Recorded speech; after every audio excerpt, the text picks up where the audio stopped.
My 2 cents segment today is going to be all about unfortunately, the hated ones, the San Francisco Giants. And as you guys, most of you know, I am a Dodger fan. So, of course, I'm going to lean toward them. However, I am objective and I don't get lost in my fandom. I want to be, fair and give credit where credit is due. So I wanted to dedicate to, I've been waiting to do this one for a little bit because a lot of people thought the Giants weren't going to win 80 games all year total, and they have 80 wins now as of Tuesday. So they're arguably the best team in baseball. And I kind of wanted to dive in a little bit on why they are that way, whether it's pitching, whether it's hitting, whether it's defense, and by the way, it's all those things. But they're kind of the surprise team this year, really. I mean, there's a couple other teams that are nice stories, but let's be real. The Giants weren't really a contender last year. So I want to talk about the Giants a little bit. I think we'll talk about some stats and stuff, but I think the key factor, at least the engine that makes the Giants go, is Buster Posey, the catcher for the San Francisco Giants. He took off all of 2020 last year for COVID reasons. He decided to opt out and not play, whether it's family related, whatever. A lot of guys did, but Posey took off 2020. Came back this year, and he's hitting over 300 again. And all of a sudden, the pitching staff is unbelievable, and everything's falling into place for the Giants. I think a lot of this falls on Buster Posey. Also, out of nowhere, Brandon Crawford, the shortstop, former UCLA player, is having an all-star year. He's leading the Giants in basically every statistical category, most of them at least that matter. Home runs, average, RBIs, you name it, Crawford's name is all over it. So he's been amazing this year. Brandon Belt, all of a sudden, some Giants fans are kind of down on him, but he's come back to be a great player this year. And they've signed other guys, Andrew McCutchen, Evan Longoria is back. They made a huge trade at the deadline for Kris Bryant, who they can re-sign long-term, and the Cubs kind of gave up on him during their fire sale. It's been pretty impressive what the Giants have done this year. Now let's talk about their pitching for a little bit. Kevin Gausmann, by the way, they've got a bunch of former Reds pitchers who are all of a sudden dominating again. Kevin Gausmann, Anthony DeSclafani, and Johnny Cueto, who's been with the Giants for a while, but is having another great year this year. But especially Gausmann. That guy's top 5 in most categories in baseball. I think he's 12-5 overall, but dominating this year. I did a video on this on my Instagram a couple days ago about how Gausmann's splitter, his split finger fastball, they call it a splitter if you don't know what it is, has been really good this year. And for the past calendar year, Gausmann had, I think hitters are 1 for 73 on that pitch. Like, the guy is ridiculous with that split finger fastball. So he's become unhittable this year. And in large part, DeSclafani and Cueto also, their ERAs are mostly floating around 3 this year. So it's definitely been the pitching. But the other weird thing is they don't strike people out that much. So it's got to be the defense, right? Well, just to give you some numbers on their defense here, they have the most defensive runs saved, meaning like plays to make that stop runs from being scored on shifting the infielders. So you guys know when they move all the infielders to one side of the field and they kind of pitch toward where the position players are, the defensive players are. The Giants lead the league in runs saved during a shifted defense with 27. The league average is 13. So they're basically one more than double what the league average of shifts are. Now, it could be a little misleading. The Angels are second, the Tigers are third, the Marlins are fourth. So it doesn't tell you the whole story, but it does tell you that they're playing great defense. And even though they don't strike people out, they're getting people out on defense. They've turned 80% of ground balls into outs when using a shift. Only the Padres are better. So when there's a ball on the ground, it's usually an out 8 out of 10 times, which is really impressive. Let's talk about their hitting for a second.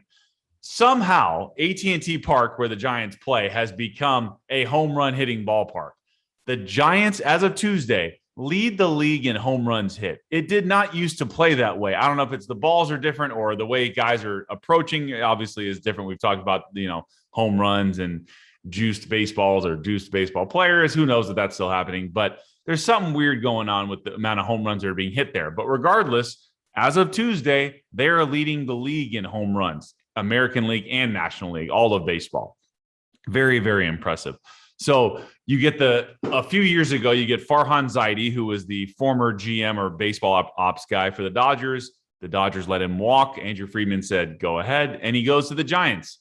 Brings in Gabe Kapler, who kind of had an okay time in Philadelphia and used to be with the Dodgers Dodgers player development. So now Gabe Kapler gets the job of being the manager of the San Francisco Giants. Bruce Bochy retired, and so now this is a whole new regime there. But to get all these guys, and they happen to be the oldest team in baseball to perform this way, is really special. You got to give it to the hitting coaches there, the pitching coaches there. To be top 5 in most categories is really impressive for the Giants. So they've definitely been pitching it, they've been hitting it, and they've been playing great defense as well. It's going to be a tight race coming down the stretch. You know, the Dodgers and Giants are neck and neck for ERA in the league. There's a reason these teams are good. They play defense and they can pitch. That's the bottom line in baseball. Hitting will come and go, and you got to have situational hits. But as they say, good pitching always beats good hitting. And it's usually true, especially the way that teams are shifting now, just like the Giants do. And you can put guys in position where they don't even have to move really to make plays on defense. You are taking over the game. As far as the Padres go in the NL West, it's probably, it's looking a little bleak right now. They've had a lot of guys hurt. But it's going to be down to the wire with the Dodgers and Giants. It just seems like the Dodgers, they'll go 8-2 or 9-1 in the last 10. And the Giants will also. They just don't lose very much. So it's going to be a lot of fun down the stretch, seeing this playoff picture kind of round itself out. But I just did want to give the Giants some props today. They are doing well, and they deserve credit where credit is due. And it's no longer a fluke, man. You get into mid-late August, and you're still leading the league in categories, and you have the most wins in baseball. You can't fake your way to that. So props to the Giants for now until we get into the playoffs. We'll see what happens. But anyways, hope you guys enjoy my interview today, and I'll see you soon. Ladies and gentlemen, football is back, NFL and college, and all of your NBA and NHL and playoff baseball needs over the next few months. And the Too Tall Sports podcast is proudly brought to you by Vegas Sports Advantage. VegasSportsAdvantage.com. Use my promo code TOOTALL to get 25% off all of their texting packages.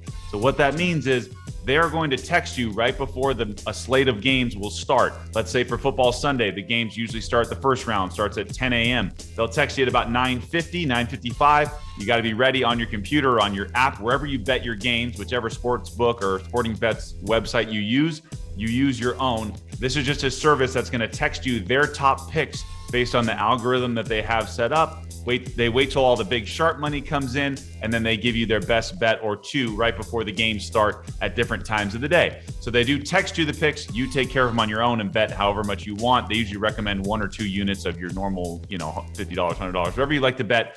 Use your own judgment on that. However, VegasSportsAdvantage.com. Use my promo code TOOTALL. That's TOOTALL for 25% off all of the packages that they give you. They'll text you the picks. You get a certain number of picks, and then it'll run out, and you can use my promo code again if you want to. But 25% off. They're awesome. I use them. I make money off them all the time. I use my own sports book that I've chosen to put my bets on. But Vegas Sports Advantage is legit. They use their algorithms. Check them out. VegasSportsAdvantage.com. Promo code TOOTALL. What is up? This is the Too Tall Sports Podcast. Thank you for joining me today. Got another great interview for you with a man by the name of Anthony Ciardelli. He is originally from the Northeast, but made his way out to Southern California. He has covered the Ducks as a hockey writer. He went to USC to get his master's in journalism, and we talk about all the high school sports he's covered. He used to be a production assistant on Judge Judy and one of my favorite reality TV shows, Wicked Tuna. If you know anything about that, the bluefin tuna fishermen out in the Northeast in Gloucester, Massachusetts. So we talk all about that. A little bit of hockey stuff today, but he covered the NBA for a little bit as well. So we talk about that. But great conversation with Anthony. So I think you guys will really enjoy this one. As always, you can follow me at Too Tall Sports Podcast. That's on Instagram. I do a lot of video content there, starting to do more fun, interactive videos. So go check me out at Too Tall Sports Podcast on Instagram. On Twitter, it's at Too Tall Sports. You can check me out there. On the video side, you can watch the interviews because I do record both audio and video. So on the video side, go over to YouTube, type in Too Tall Sports Podcast. You can subscribe there. That would be great. Always trying to build the subscriber base. Hit the bell for notifications on when the episodes will be out, which are almost always Thursday mornings, 9 a.m. Pacific time. We release the video of the podcast episode for the week. If you could like it, share it, comment, whatever you got to do, help us build the brand a little bit, but at least subscribe on YouTube. On the audio side, it's Too Tall Sports Podcast. We're on Apple Podcasts. Check that out. If you could, I mention it every episode. If you haven't done so already, you can only do it once. Scroll down on the episodes page on Apple and hit the 5 stars if you find those. That would be awesome. That would help grow the show a little bit. Leave a review at the bottom if you are so inclined. That would also help trying to become one of those new and noteworthy podcasts on Apple Podcasts. So find us, Too Tall Sports Podcast there, and hit the 5 stars. That'd be awesome. We're also on Spotify. You can follow along there. We're on Pandora, Amazon Music, Google Play, anywhere you get your podcasts. You can go ahead and type in Too Tall Sports Podcast and find us there. With that, enjoy the interview with Anthony, and I'll see you on the other side. Too tall, tall.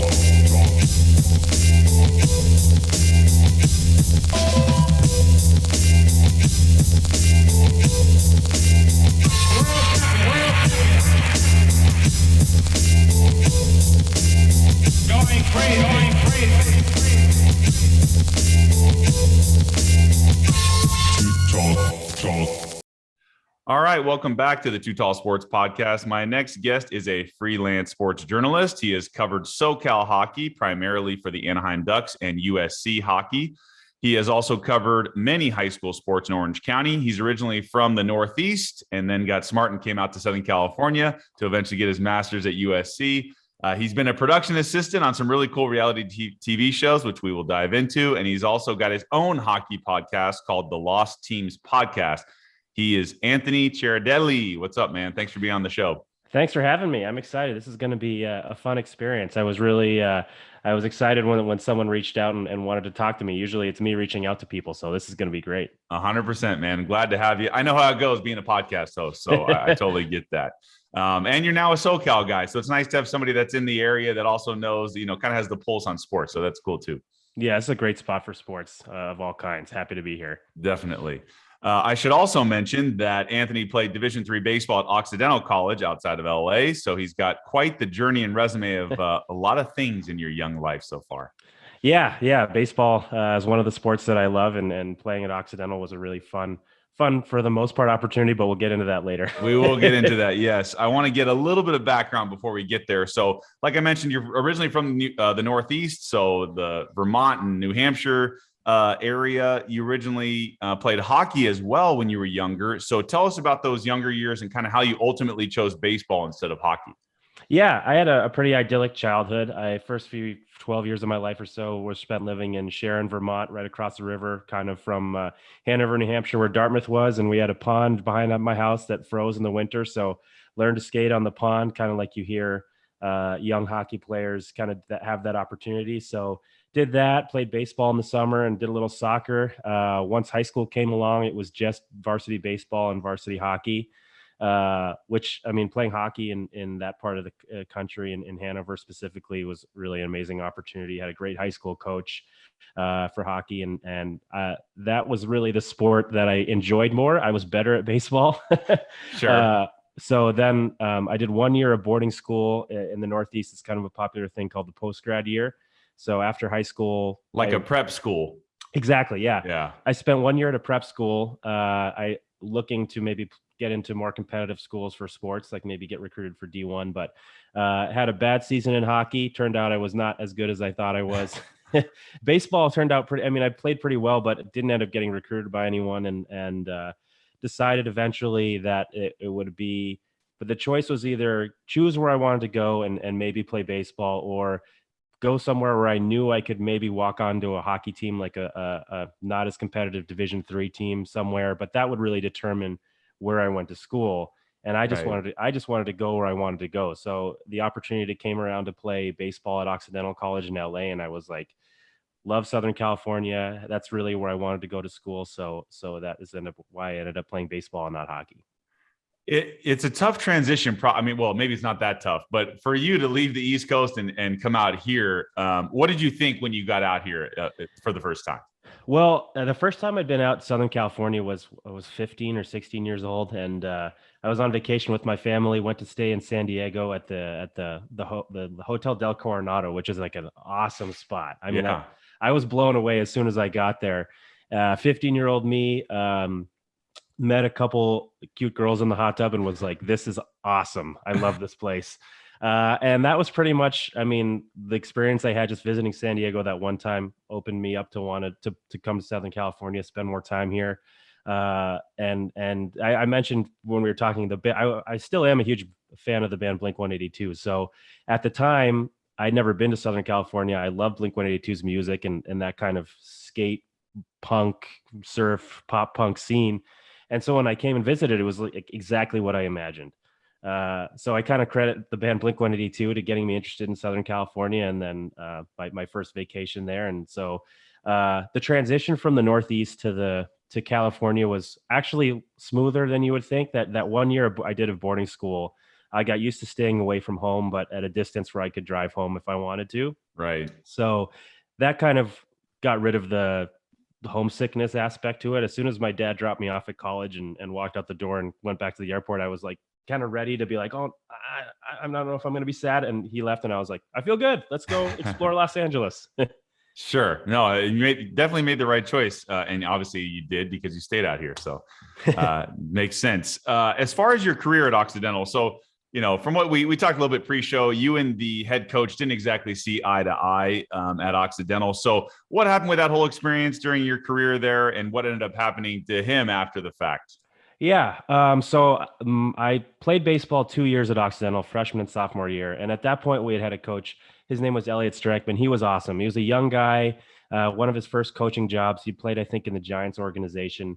But he was really getting his feet under him, very motivated, you could tell he wanted to get on the field every day and play. And he was great. But unfortunately, some stuff happened there where he had to move on. So going into my junior year, we had a new guy, a gentleman by the name of Jason Hawkins. He and I just didn't like him. I felt like he was just going to come in, spend his couple years there and move on to greener pastures. And he really treated it from my point of view, he didn't understand the academically rigorous Occidental was, and the fact that this isn't a Division I school like UNC or Rice or something where a lot of the guys are going to get drafted. They might try to play in the minors and stuff, but like Occidental is like it's rare. One guy that I played with got drafted, but it's rare that you even play in the minors. So you want to focus on stuff academically, and I just felt like he didn't get that, and he really pushed us further than he should have. This is going to sound kind of soft on my end, but I wasn't there to try to become a professional baseball player. Okay. And so I kind of mouthed off a little bit and on occasion, and he heard me. And there's one story my teammates still tell where I think there was a blimp flying overhead. Like the Goodyear blimp was flying over our field on the way back to where it was, and I wasn't paying attention. And he's like, I was kind of covering my face with my glove too. And he's like, Delly, what are you doing? Pay attention. I was like, the bugs are in my eyes. And he's like, oh, okay. It was just, I didn't get along. So heading into the start of the junior season, preseason, we just come back from Christmas. He basically said, I don't want you around anymore. You're going to start an insurrection. And so, that was the end of my baseball career. And at the time, really that experience ruined baseball for me. I didn't enjoy playing anymore. I didn't want to be around the game. So that was it for me I think I played adult baseball my junior year and my senior year a little bit, like the local adult baseball leagues, but I lost kind of the fire for it. And I kind of partially attribute it to him. Yeah. But it was, kind of what goes around comes around. I found out later on that he had committed some NCAA violations, and I think was asked to resign from his first Division I head coaching job. And I kind of saw flashes of that before. I felt like I was kind of vindicated. I kind of saw that that type of behavior when he was coaching at Occidental in a place where baseball is not as much supposed to be a career. Future career is supposed to be just an activity that you do outside of school. Sure. And it's probably hard for a competitive coach to come into a school like that that's not focused on baseball really, you know? Yeah. He came from, I believe he was the hitting coach at University of Redlands, where they were actually in our division. And they were more competitive than us for sure. That was a baseball. Comparatively in Division III in SCIAC, that's a baseball school compared to what Occidental was at the time. Sure. But it was just, he and I didn't really get along. And I mean, probably this is not the best way to go about things, airing dirty laundry like this, but eventually kind of was vindicated in my thoughts. There you go. Exactly. So obviously you stopped playing baseball and you went in a completely different direction. You made the career shift into film production. And one of the first shows you worked on was coincidentally Judge Judy. So if you could kind of briefly tell us what it was like for you and how did that all come about? You're done with baseball, you're done, assumingly you're graduate and then not sure what you're going to do. And then you go into film production as an assistant. Yeah. I mean, it was kind of, my major was film and media studies. And the only reason I'm going to correct you that the order of time is that Wicked Tuna and the other ones actually happened first. And the only reason that's important is because it was all about networking. So I had come back from school. I was a lifeguard. I was teaching wakeboarding in the summer. I was living in New Hampshire, and my wife, my now wife, she was my girlfriend at the time. We're going to move to Boston, and I had a interview with Nesson, which was the local, like the Boston sports. They do the Red Sox and the Bruins. Didn't end up getting the job, which kind of bummed me out. So from there, I went into video editing. Did that for a little while and decided I wanted to get on the production side. So I had actually my old pitching coach at Occidental who coached me the first years, was an awesome guy. He set me up with a production manager and she got me on a show called Big Bad Wood, which she was managing, it was intense. It was like 6 days a week, wake up at 5, done after the sun sets. And I was driving a bucket truck, which I had no experience driving, like lifting cameramen up with the hydraulic lift and driving this logging truck around the streets of suburban Massachusetts and Boston area. So it was intense, but nobody died while they were in the bucket. That's good. No property was damaged, at least while I was driving it. So from there, I got one of my coworkers was working on Wicked Tuna. He invited me to be a production assistant there. And then one of my coworkers from Wicked Tuna ended up moving to Los Angeles and got a job at Judge Judy. And it was one of my coworkers from Big Bad Wood, moved to Los Angeles, ended up inviting me, telling people at Judge Judy that I was looking for work, and they interviewed me and gave me a job, which was really fun. It was the novelty at first was very interesting, and then just kind of learning the ropes of the job and seeing really what goes on behind the scenes of a court TV show like that. I mean, I should say a legendary court TV show. Yeah. I still get people who find out I work for Judge Judy and like grill me with questions. So that was a great first job to have in Los Angeles and was treated well. The judge was kind. So I had no bad experiences there. Just could you give us a little insight of what it was like and how it really goes on there? Yeah. All the cases are real cases. Like I should say past tense because she just wrapped up the show. I think she's doing a streaming show now that must be similar. But okay. So basically, they would take small claims cases from around the country and bring them to Los Angeles and basically fly the litigants out here and get them on the show, and they would do their case in front of Judge Judy. Right. The cases were all real. It was a little bit. Sometimes they were really interesting. It was crazy. We were encouraged to try to book very interesting either litigants who had very interesting personalities or just weird cases, but the thing about small claims court is they're mostly a lot of landlord tenant cases and dog bite cases, and you kind of have to sift through those and judge what the best content is going to be. And if you don't have a lot in a given tape cycle, you kind of have to go with those bread and butter landlord tenant dog bite cases where you just have to kind of like bring out the personality of the people who are in it. So if it's a boring case, but you get someone who's really passionate, you can kind of salvage what might be something boring and make it interesting. Like I had a case where there was a dog bite. This couple had let their dog off the leash, and it just went through the neighborhood and bit someone. And it clearly was they were guilty. Like they didn't do it. But we were like, we need this case to drag on a little longer than just 30 seconds where it takes you. Like you have to basically, we're like, you have to lie.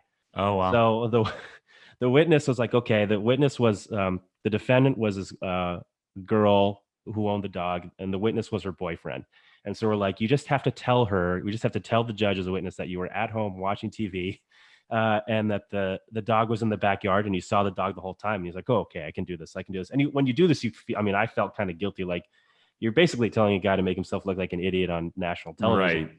but this guy was totally in for it. And I was nervous. We're sitting there watching the case kind of transpire. And the first thing, the judge walks in, sits down. The first thing she does, she looks at the witness, which is not normal. Normally she'll address the plaintiff and the defendant first.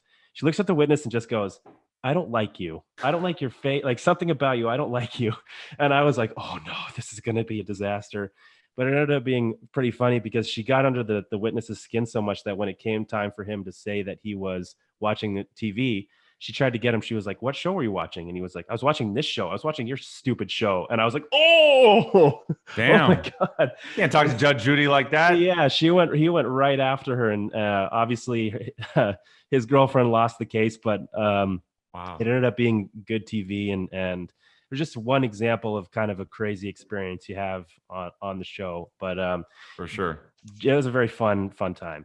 Good. And now, even though I went out of order, I get to go back to one of my favorite TV shows, Wicked Tuna. I love that show. I watch it all the time. For those that don't know, it's like 6 to 7 boats out of Gloucester, Massachusetts, in the harbor. Gloucester guy. That's right. And they are fishing for bluefin tuna during that season, and they sell it to the fish market buyers and all that stuff, and they get paid to bring fish in. Now, I know it's reality TV, so tell me how it really goes on Wicked Tuna. It goes pretty. I mean, what I'll say for anybody watching reality TV is if there's a show about someone doing their job, there's at least a realistic part of it. Like the people can at least do the skill that they're like, these are professional fishermen. They know how to catch bluefin tuna. But reality isn't always that interesting. Like there isn't. So there are some things they have to kind of like, I don't know. Hopefully I don't get sued for this. Well, yeah, whatever you can say that, you can't get you in trouble.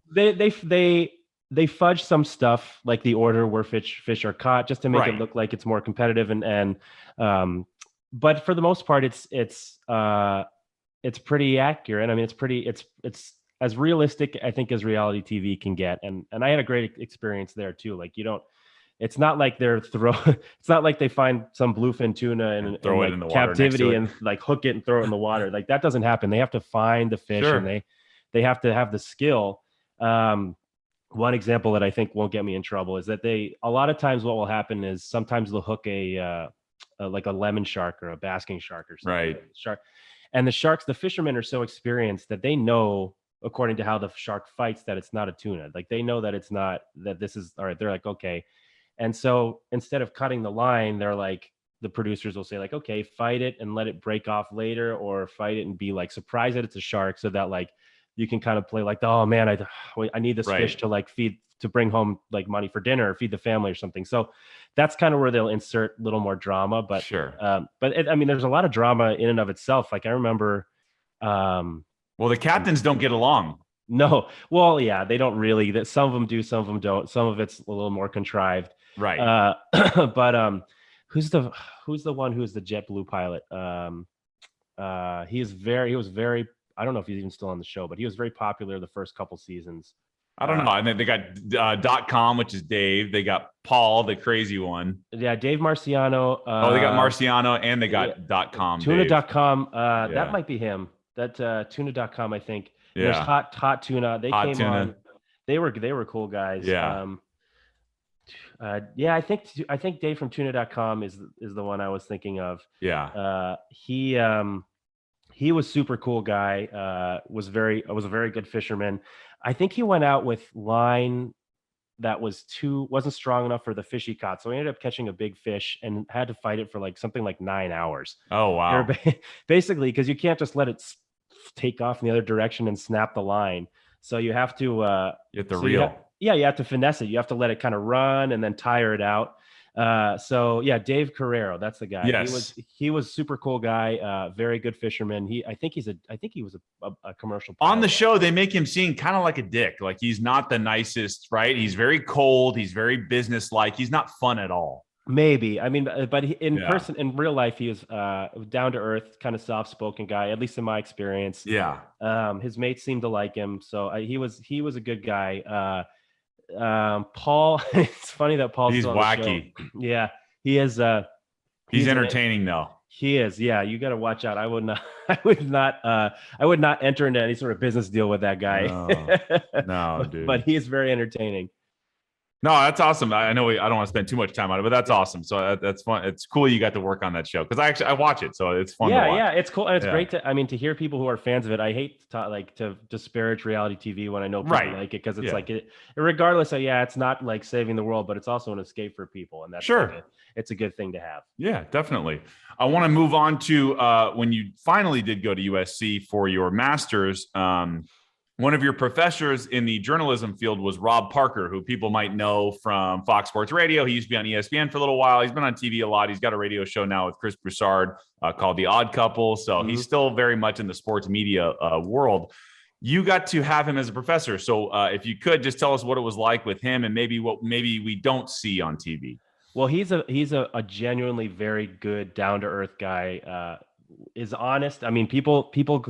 He's well known for his kind of off the wall takes about Tom Brady and stuff, and he likes to call him the LOAT, the luckiest of all yeah, time. Right? Awesome. So when we had our daughter, when he got us a little onesie, and it had, instead of the LOAT on it, it had LBOAT, LeBoat, luckiest baby of all time. I'm from New England. I grew up a Brady fan, so of course that just gives you an idea of what type of guy he is. Just super funny, friendly, down to earth guy, really wants to help people. He's a good mentor. His class was like, I think, exactly what you would want in a journalism class. There's a lot of theory, and I'm not in his class. I mean, there's theory in his classes, but in a lot of like education, different majors, you deal with the theory first, and the you don't necessarily like you think a film major, you have to learn film theory first. You don't just get given a camera right away and they say shoot this movie. You have to kind of learn how things are set up, and it's the same in journalism. What Rob's class was awesome with was not only did he do that, but he also just he put you in the world of covering sports. So like, he basically, one class exercise we did was like an episode of PTI where we debate each other. He'd give us one topic and we debate our classmates, or he'd play highlights of a game on YouTube and say, okay, I think it was the game. This is painful. Game 6 of the 1986 World Series with the whole Bill Buckner thing. Yes. He's like, okay, you've been sent to this game to cover this story, and the Red Sox are winning for 7 innings, 8 innings. You're about to write how they're going to win the World Series, but all of a sudden something changes. Like, how do you go about adjusting to this variable? And can you do it in 30 minutes when your deadline is due and everything? It was It's very hands-on. It was, and I mean, it helped a ton. I had to do that and have to do that covering high school sports. And it's like, I think back to my time doing that, and it was so helpful, kind of quickly prioritizing what the most important stories are, what your lead is going to be, and all that stuff. So that was awesome. And I mean, he's still consider him a friend. We'll go out and grab wings sometime, and I'll text him sometimes. He's an awesome guy and a good mentor to have in sports media. That's awesome, man. That's great. Well, maybe, you know what? I might have to ask you to get him on the show one of these days if he's open to it. I know he's a busy man, but we'll see. He loves baseball, though. I mean, that's his main sport. Nice. So if you want to talk baseball with him, you might be able to. Yeah, he's originally from Detroit, right? Big Tigers fan. He's from New York. New York. Okay. Yeah, he started his career, I think, in Connecticut, but he was covering the Mets, I think. Okay. For the Daily News, one of the papers down in New York, and then went to Detroit, and then I think he worked in Detroit, maybe. Yeah, he did. He did radio, and I think worked for one of the newspapers there too. But he started his career in New York. Okay, gotcha. Another big time writer that you have a story about is Bill Plaschke. Most of you guys might know him from the LA Times. He's often covered the Lakers, Dodgers, all the big sports in LA for over 30 years. So what happened when you talked to Bill Plaschke? Yeah, he's a legend. The backstory in that is, and he probably, if he ever listens to this, he probably doesn't remember, but so it was coming towards the second semester of our basically 1-year master's program. And in the USC journalism program, you have to do what's called a capstone. So it's like a multimedia piece with video and text and coding a website and everything. It's a very intense kind of project. And I was just at a loss once second semester started about what I wanted to do. Like what was I passionate enough about where I could get into all that stuff. And so I was kind of kicking ideas around in my head, and I thought talking about Los Angeles sports fandom is something that I'm always interested in, because Southern California's got a bad rap for their sports fandom from other parts of the country. It's like, oh, they show up late, they leave early, they beat the traffic, when their teams are bad, they don't care. And so I was like, let's explore that a little bit. And it was just an idea. So I basically found Plaschke had written an article about it. And I emailed him. His email is on the bottom of, I think, a lot of his articles and on his LA Times profile. And so I was like, I'll just email him and I won't expect an answer back. I got an answer back within like 10 minutes. And he's like, do you have time to talk on the phone? I was like, yeah. So I talked to Bill Plaschke on the phone for 15 or 20 minutes about his thoughts on that kind of thing. And I didn't end up going with that topic because I think it was a little more, it was hard to find a journalistic story as much as it was just like an interesting human piece about human beings. But he came, I mean, talking to him, he was great. He kind of gave me his thoughts on the most passionate fandoms and the most popular. I mean, being a hockey guy, I was I was happy when he said hockey obviously is not the most popular sport here in Los Angeles, but its fans are the most diehard. He felt like there you'll see Kings fans go to and Ducks fans go to games when they're terrible, which the Ducks are unfortunately exploiting right now. Well, I mean, they didn't really have fans over the pandemic, but hopefully they might realize soon that they need they need to get a little better. Sure. But and he's talking about, I mean, obviously Dodgers and Lakers are 1 and 1A here, depending on who's more competitive. And then you got USC football, UCLA basketball. And he made the good point that Southern California sports fans are smart investors. They have so much to do here. I mean, you can be outside so often. There's so much entertainment.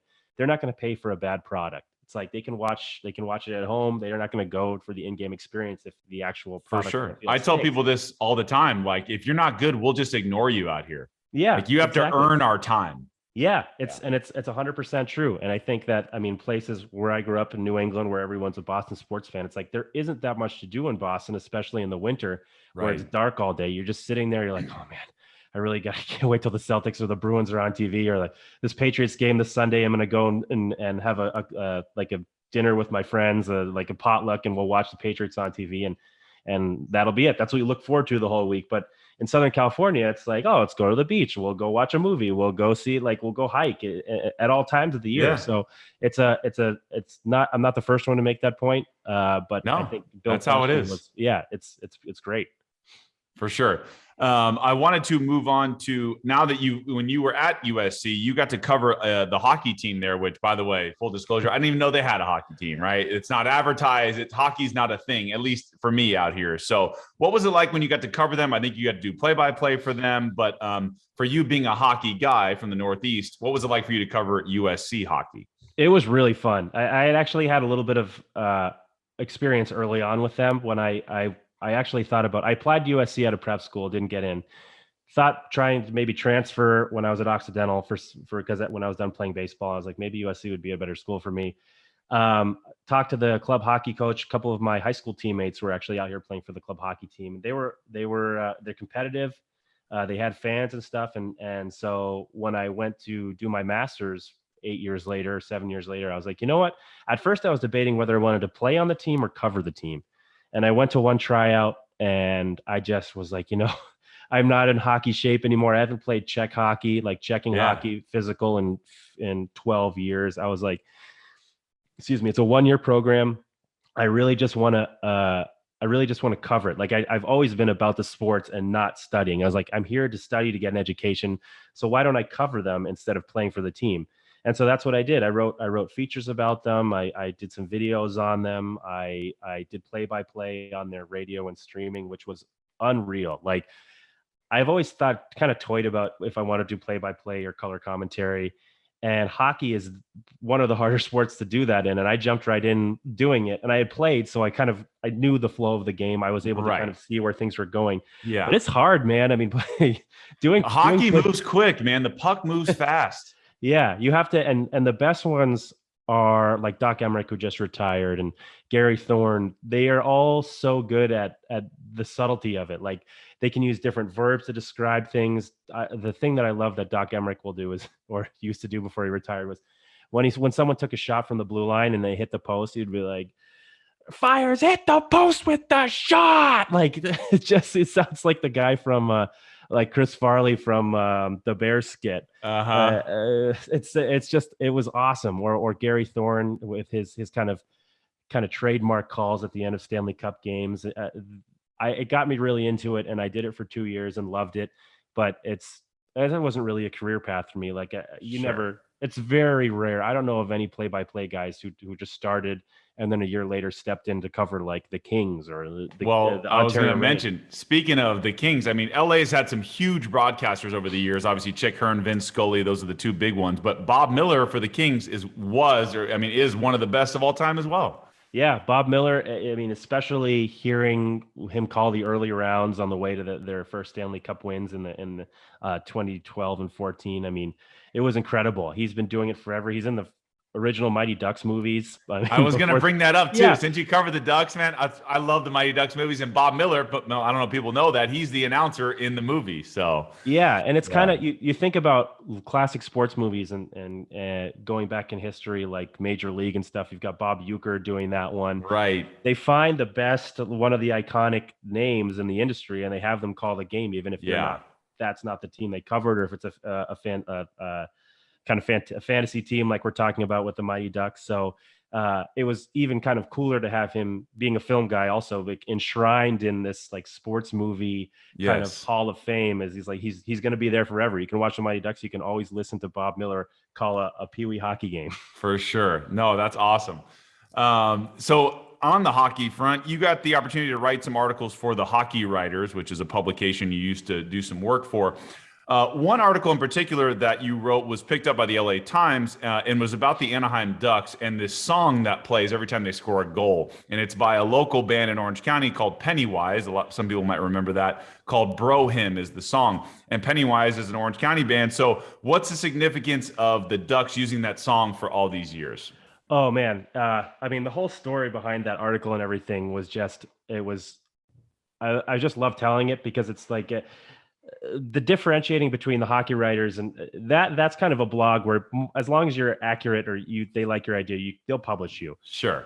But so I found this, I thought like, all right, this is very interesting that the Anaheim Ducks have used this song for so long. And when I remember the first Ducks game I went to in college, I just heard the song like a year before. And then I was like, the Ducks are playing Bro Hymn? This is crazy. I didn't know that was their song going back even a few years before that. And that the song during their Stanley Cup win. And so it was still the goal song when I moved back out here and got into sports writing. And I was like, man, that has to be one of the longest used goal songs in the NHL. And for those people who don't know what a goal song is, team scores, the home team scores, and the arena plays a song. The Boston Bruins song is Zombie Nation, that one. Chicago has the Chelsea Dagger, the da da da da da da. And if you have a good goal song, it's almost like some NHL players will tell you, like opposing players especially, if the team has a good goal song, it's like it can rattle you a little bit. Like Interesting. Yeah, It's like a closer, like when Mariano Rivera used to come in the game Yeah. and what was it? Enter Sandman would play from Yeah, Metallica. It's like a exactly. thing. Yeah. Like it's if you think the way that the song goes. Anyway, I'll get to that in a second. But Yeah. anyway, Yeah. Yeah. I as a freelance writer, it was hard for me to get access to the team and to the band, especially. I mean, Pennywise in Southern California punk are legends, and they're popular all around the world. So I was like, okay, I really want to know. I just want to know the answer to these questions, and I want to write an article about it. And if no one publishes it, then who cares? Whatever. So over the course of 2 years, I just kind of knocked on doors, rang phone lines off the hook, emailed public relations people. Eventually, I was fortunate enough to partner up with them, a former Ducks player on a podcast I used to host, named Ken Huskins. He introduced me to a couple of the other guys. I emailed, this is crazy, George Peros, the head of NHL player safety, who was an enforcer for the Ducks during that time when they won the Stanley Cup. I just kind of guessed his email address, emailed him, and I got an email back. I mean, this is the second time this happened with the NHL. Got an email back from him. He was willing to do the interview, so I interviewed him. And then finally, I was just trying to find to interview someone from Pennywise. And being in the South Bay area, I stopped by Fletcher's Tattoo Parlor. Didn't get a response from him. I've tried to find Randy Bradbury. They're one of their band members at Punk Karaoke. But the pandemic had hit at that point, so that wasn't happening. And finally, I had a mutual friend who knew Jim Lindberg, the lead singer. And so finally, after like 2 years of trying, I got Jim Lindberg to talk about it. And he just, I had always thought that there was kind of a rivalry between punk rock and major sports. Turns out there is a huge, huge crossover between punk rock and hockey. and the different bands in different parts of the country that love it and love it for different reasons. Jim had always been a Kings fan. He wasn't a Ducks fan, but the story of how the Ducks kind of adopted that song and incorporated Pennywise eventually into their Stanley Cup celebration. So like Fletcher, I've heard, and Jim, I know, are big Kings fans. Like they die hard. They grew up during the Marcel Dion, Roger Vachon era.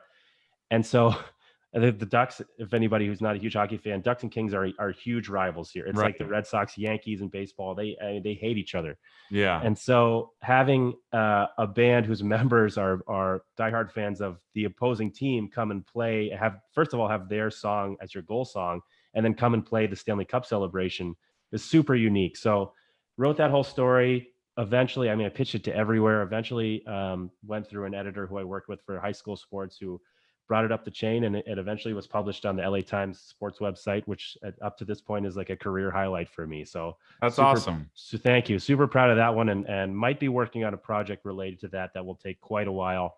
But if I ever actually fully execute it, I'll tell you about that later, because I don't want to make any promises to write any checks my mouth can't deliver. Sometimes these things take time. So I totally understand that. I'll get back to hockey in a second, but I did want to talk about, you had a chance to cover the NBA for a little while before the pandemic started. So about 18 months ago, what do you remember about being in the locker rooms of the Lakers and the Clippers and being in Staples Center? And just, that's a big media capital. So what was it like for you to cover those teams? Yeah, it was interesting. I got the opportunity, just randomly fell into my lap. The NBA Europe emailed me and asked me if I would basically be their quote getter for stories that they're published in the European markets. And they gave me credentials and everything. And so I was like, I barely covered high school sports at this point. And then, excuse me, you're going to send me to, I had a whole pizza before this, so you got to get ready for the interview, man. Yeah, exactly. So I was like, I'm getting sent into the lines den. This is really cool. And I didn't know what to expect at first. I had been to Staples Center actually through Rob Parker. One of the exercises he did in school was like, all right, we're going to go to a Clippers game and we're going to put you in the press room and you're going to get to interview, like ask questions of Doc Rivers and stuff like that. And so I kind of knew how it went. But they sent me to Lakers Media Day at the start of the 2019 season before the pandemic. And I thought like, oh, NBA Europe, this is like, they're an NBA branch of the NBA. Like they've got some power. They can tell certain players that they're asking me to interview. They literally had a list of like LeBron James, Anthony Davis, Fogel, the coach, everyone. And I was like, am I going to sit down with all these people and like have a one-on-one? That's crazy. Yeah. And then I got there and it was not the case. It was like sit down amongst like the 200 media members. Obviously all the LA Times guys and ESPN guys are in the front row. I just good luck getting a question in. Yeah, I try to find my way. I'm like, how am I going to get a question? Are each of these players going to sit in front of the media for every one of these 200 people? No. Basically, the PR person who's looking for journalists who want to ask questions, she has her go-to. She knows who writes for the Times and who writes for ESPN and who's written hit pieces and who hasn't. She sees me raise my hand for anything, kind of like, over here maybe, and I just remember seeing her give me a look that's like, no, what are you, nuts? I was like, all right, so I guess I'll just sit here. Lucky for me, I think NBA Europe understood that, and I stayed for the whole media day. So by the time the big names were gone and guys like Alex Caruso and Kostas Antetokounmpo, who was on the team back then, or I think was up and down between. Yeah, Giannis's little brother. Yeah. And a couple other guys, Talon Horton Tucker, THT. Talon Horton Tucker. Yeah, he. I got to ask Rondo a question. I got to talk to. I think I asked Alex Caruso a question. I asked Jared Dudley a question. Yeah. And who was the guy? There was a guy who I forgot his name. But JaVale McGee, I think. Okay. He was cool. He had a very. So I asked them questions and left, and then the next time I was assigned was they sent me to Clippers practice a few weeks before the Christmas Day game between the Clippers and Lakers. And they only want to do this once or twice, so they had questions for this game that was 2 weeks away. Meanwhile, all the other journalists were there asking about the previous game and the next night's game, and so you're kind of like in this rugby scrum, kind of trying to push your way forward and get your hand out with your recorder. And I the first time I got shut, I went to Clippers practice twice in 1 week. The first time I got straight up shut out. I couldn't ask any questions, didn't get a chance, didn't realize how it really worked. So I went a second time, and and got to ask. I always brain fart. I did it when we spoke about Zubac. I got a question from him. Ivica Zubac, yeah. Yeah, and I feel really bad not remembering the second of the two, not Kawhi Leonard, but the other Paul one. George. Paul George. I asked Paul George a question, so that was kind of the highlight. They were happy with that. I was very happy that I experienced it, and then, but I realized that wasn't really for me. I mean, I like covering high school basketball. I mean, the world of high school and the world of professional sports is very different. And if you like a sport, but it's the experience and like the actual, maybe I'm one of the few who would turn this down when they had the opportunity. The atmosphere is different. Like, I just love watching high school basketball is so fast back and forth. The kids play defense. They want to talk to you. Like, they want to talk about their game. I've had some great interviews from high school basketball players, and I love covering that. Yeah. The NBA is like, it's just the opposite. It's the 10 years or 5 years or sometimes 3 or 4 years they've had since high school.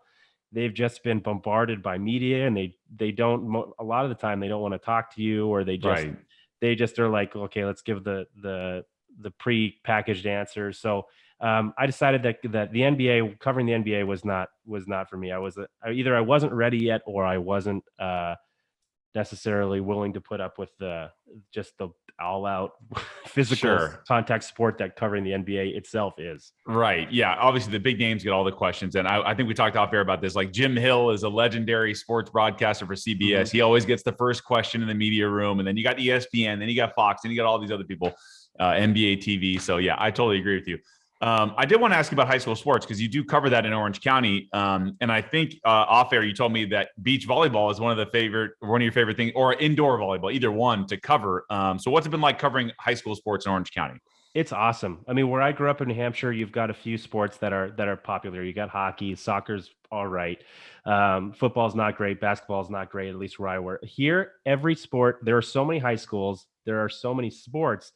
And even in Orange County and the area that the paper I work for is a Daily Piler. I freelance for it technically. Yeah. They have 4 cities: Costa Mesa, Newport Beach, Huntington Beach, and Laguna Beach. But there are so many high schools within that area, so many different levels, that it's a new experience every time, and it's a fun experience every time. So covering high school volleyball is something I didn't know much about volleyball before I moved to the South Bay, and then got into beach volleyball, and then indoor was fun to watch. And so but I'd only ever seen it really in the Olympics. The top level beach volleyball in Orange County is like schools like Newport Harbor and here in Miracosta in the South Bay and Corona Del Mar, Huntington Beach. Those guys, those are feeders for the Olympic team. And when you watch them play, I mean, there isn't, to the trained eye, I'm sure, to the beach volleyball coach, or indoor volleyball coach or scout, I'm sure there are flaws in their game. But to just the person watching, it looks the same as Olympic volleyball does. I mean, to me, they can jump so high, they can react so quickly. Like, there's nothing to me like seeing a lightning fast dig, like a quick reaction. Just the guy's there, digs the ball almost off the floor. The ball's coming at him like, it looks like 100 miles an hour from some guy who's like 6'7". That stuff is incredible to me. I love covering indoor volleyball, beach volleyball as well. I haven't done in high school, but at USC has a very good beach volleyball team. So I covered their beach volleyball players, including Kelly Clays, who just was in the Olympics. So that was pretty kind of, it's a fun story to tell people. But the high school sports in Orange County, it goes on. I mean, baseball, it's a hotbed for baseball. For sure. I got to cover the Boris Classic my first year. And that, I mean, there was a guy lefty throwing 97. There was, these kids are throwing hard nowadays in high school. Like, back when you and I were in high school, that wasn't happening very often. No, not at all. I mean, and the infield, Huntington Beach, I think the first year I covered them, their entire infield was Division I commits. And I think this year too, I think it was incredible. Like Oregon, Arizona, UCLA, Irvine, Long Beach State, like their starting lineup, you basically are a Division I or Division III baseball player for sure. It's fun to watch. The club sports scene, speaking of club volleyball, club, travel ball with baseball, like AAU, it's insane down here. And like, not the Northeast really. It's just not the same weather year round. Mm-hmm. Yeah. I kind of, even hockey it's getting there. Like I could talk about the Southern California youth hockey and the growth for I was going to ask you about it. So go ahead. Briefly, like what's it like? Cause I'm not in the hockey scene out here, right? It's just not a thing. So what is it like on the hockey scene? It's intense. It's, if you really want to get into it, you can. I mean, kids. I have a mom or a couple we know who's got a 6-year-old, and the 6-year-old plays like every day, 5 a.m, a 6-year-old, 7-year-old. Like I was still like doing the splits on my, like learning to skate when I was that age on the pond behind my house. Right. It's a huge time commitment, but the competition here is really good now. I mean, you used to, and people still do, when you get 15, 16, 17, if it looks like you're ready to take the next step in competition, families will move to Detroit, Massachusetts, Michigan area, Minnesota, just to get more competitive, get noticed. But like, that's changing quickly. A lot of kids will stay here now. The Junior Kings, Junior Ducks, man, I can't even name them all. I think the OC Selects, those teams are now nationally competitive. Even back when I was 15 years old, my team from New Hampshire made the nationals, and the LA Junior Kings won the whole thing. They beat this is Bobby Ryan's LA Junior Kings beat the Madison Capitals star featuring Phil Kessel. It was pretty. So there is good hockey out here. You just don't hear about it. It's very good. There is good hockey. You'll hear more and more about it, I think, over the next decade. And you have to. There are now many players getting drafted from California. Even now, a couple from the local high school leagues that the Ducks put on that have played in the high school leagues and are now in professional systems. And gotcha. So it's growing. It's just, I mean, for parents who live in Southern California thinking about getting their kids in the hockey, you got to be ready to commit time and money. You have, it's like, for sure. And that's the same for every sport. Yeah. But hockey, I think a little bit more so because you have to travel more for the competition. Definitely. Let's talk about West Coast professional hockey. So as far as, obviously there's not a lot of media pressure on the Kings or Ducks, but in your opinion, what either needs to happen or what, how should we view West Coast professional, NHL hockey? I think you should view it with potential. I mean, it's important for the sport of hockey that both the Kings and Ducks and in Northern California, the Sharks are all competitive. And they were in the last decade. I mean, 5 years ago, you had all three of those teams in the playoffs and vying in the late rounds, and you had great series between them. For hockey to be healthy here, the most healthy it can be, you need those teams to be competitive. And I think the Sharks are in a tough spot. They have bad contracts. They are a lot of money committed to a few players who are now injured and old. And so they're going to have to work at it through the draft. The Kings and Ducks are very good with very good young prospect pools. I think the Kings, I think the Kings slightly a little better. The thing the Kings have seemingly is cap space and the willingness to make moves and to make a splash. The Ducks, for some reason, and I don't mean moves on the ice, I mean moves in the front office and stuff like that. The Ducks and Kings kind of fell off the table at the same time. The Kings last year were competitive for a playoff spot a couple of years after really not being. I think the first year they lost to the Golden Knights. I think the first year of the Golden Knights, that would have been 2018, and then they missed the playoffs. I think the next two seasons. But the Kings are on the up and up again. They were fighting kind of early in the playoff run last year to make the playoffs. They eventually missed it, but they've got good young guys coming up. You got Byfield, who's going to make an impact. They've got, off the top of my head, the Russian guy, Kaliev, really good Russian name. I think he's American.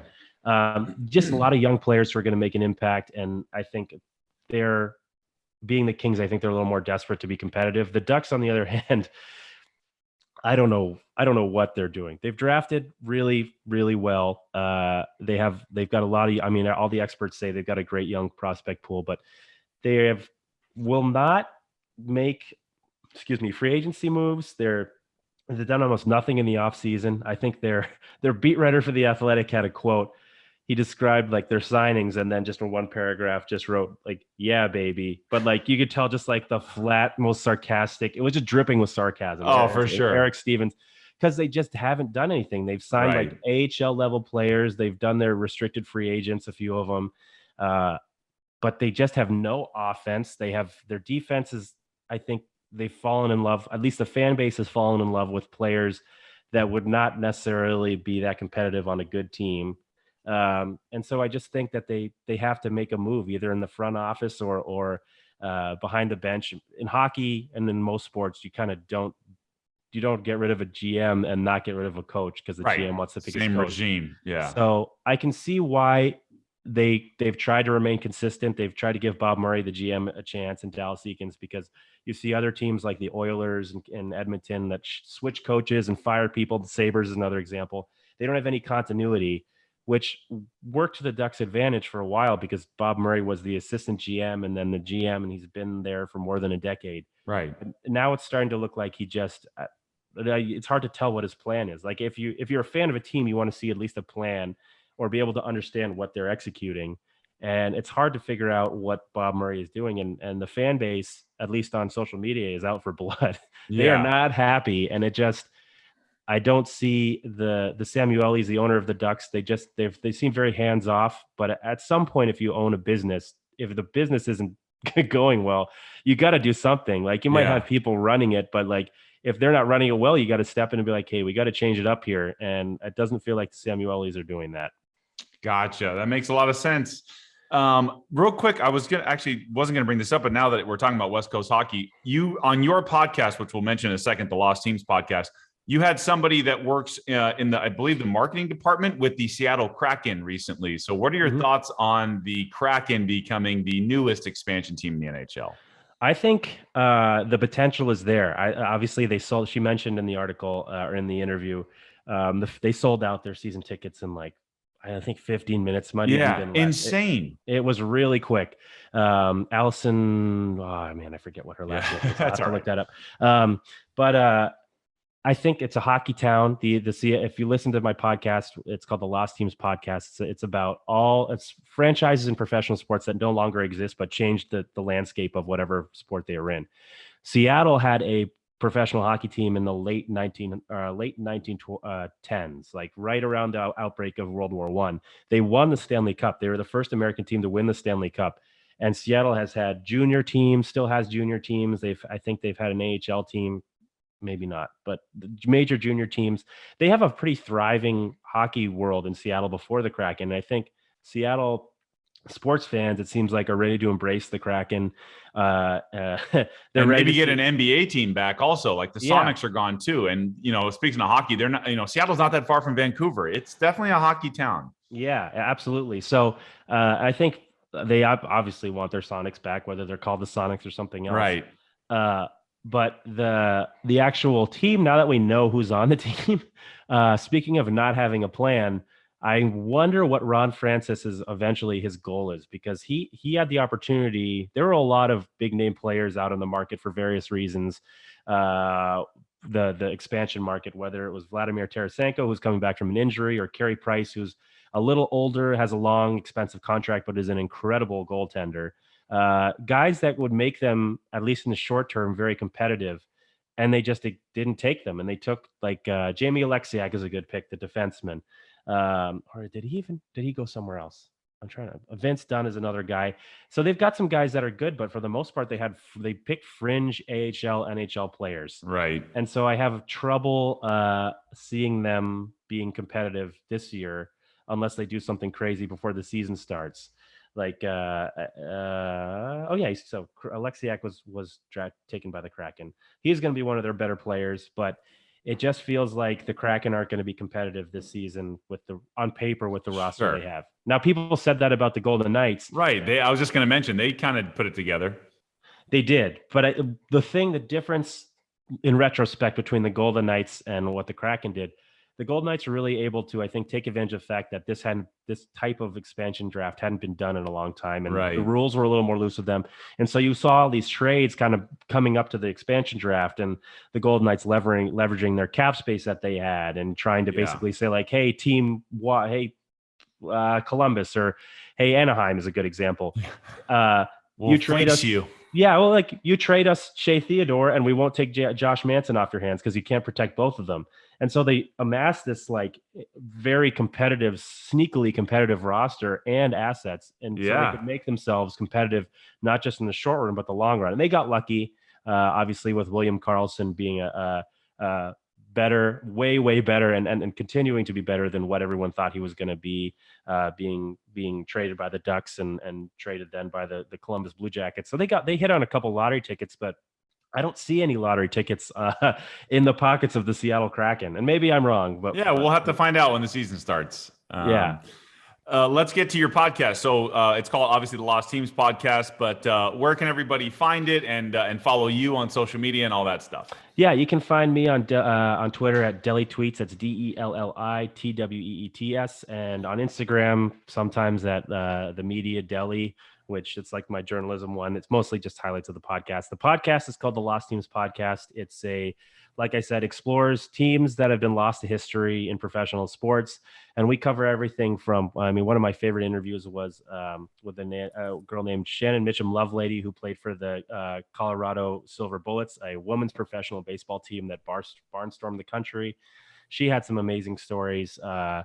Another team, the Dallas Texans, which was the last NFL team to disband and not be moved to another city, and back in the 50s, and the history there and the stories behind it, both devastating and interesting and some funny.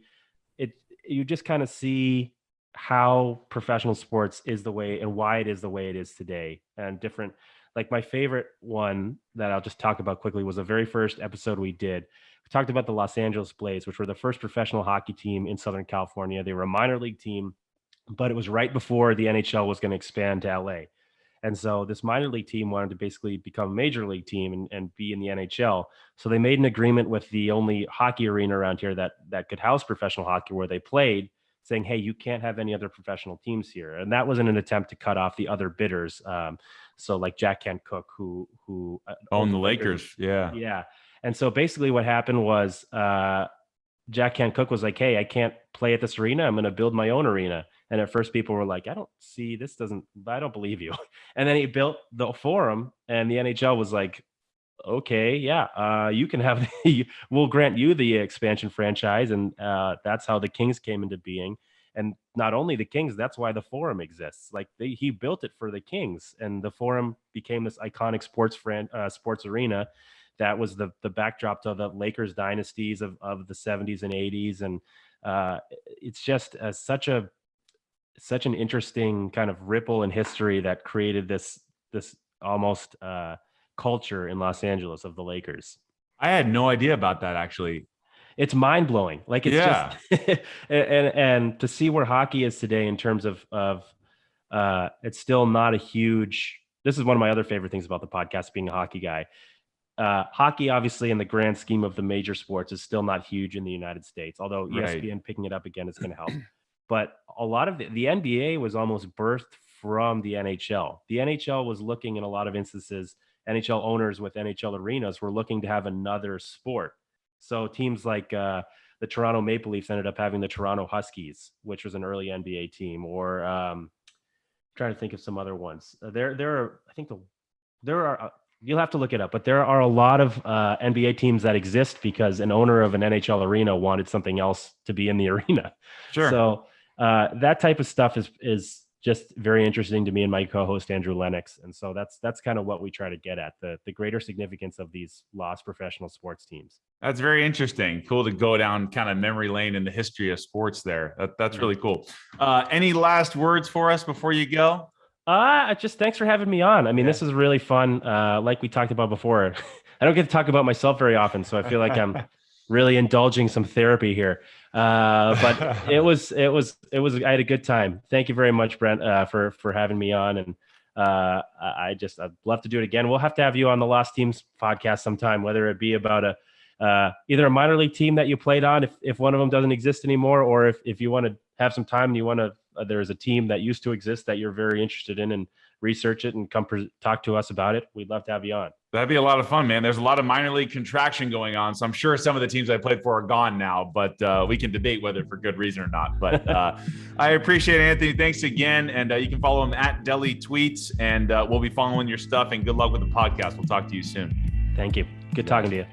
All right. My thanks to Anthony Ciardelli. You can find him at Deli with 2 L's, Deli Tweets on Twitter. He's active on there. So hope you guys enjoyed that episode, and a little different hockey takes today. So glad to have somebody that's on the ground floor of high school sports out here, as well as one of the more, I guess, lesser popular sports out here, which is hockey. But apparently it's more popular than you think. So glad to have Anthony on. Had a great time with that, and I hope you guys enjoyed it as well.